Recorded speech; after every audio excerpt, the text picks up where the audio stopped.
constitutional subjects is in the careful and methodical approach that I have outlined. I call Darroch Ball. Thank you, Mr Speaker. It's my pleasure to rise on behalf of New Zealand First to speak on the Electoral Entrenchment of Māori Seats Amendment Bill. And firstly, congratulations to Rena Tirakatni for having it pulled. I would hazard a guess that it's no secret New Zealand First stance on the Māori seats and, most importantly, what we campaigned on,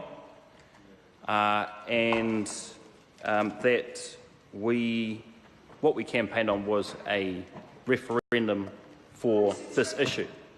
This was a matter for the people of New Zealand to decide, a binding referendum for the people to decide. New Zealand First does believe in a single franchise, but we also, most importantly, believe that temporarily empowered politicians shouldn't stand up in this House and vote on such an important matter.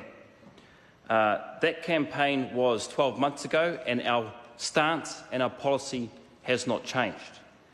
And therefore it is quite timely and a unique opportunity for New Zealand First to see this bill through the first reading. And to make it clear that the only reason we will be doing that is if there is a provision and an amendment for a referendum to be held, a binding referendum from the people of New Zealand. From the people of New Zealand. We will not be supporting it any further past that point if that referendum and that clause in the amendment is not put forward.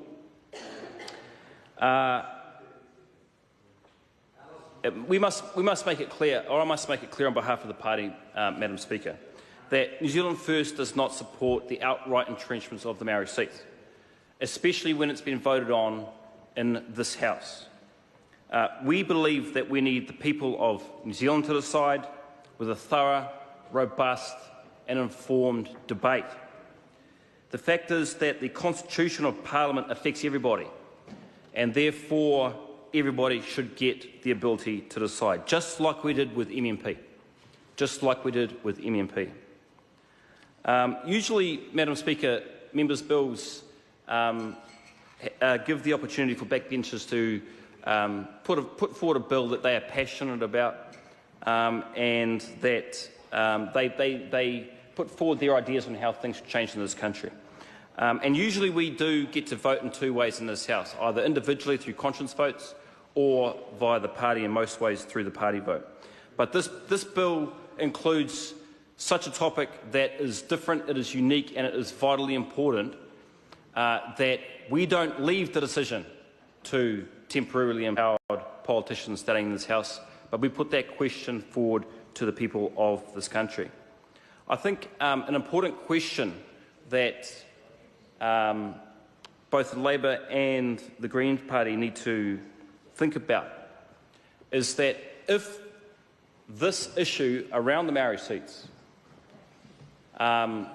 is being put forward to this House to be voted on by the MPs in this House, no matter whether they're seat holders in Māori electorates, seat holders in general electorates or list MPs, no matter what their constitution is or what their constituency is or who they represent or what authority they have, then surely that vote must be put to the people whom they represent in this House.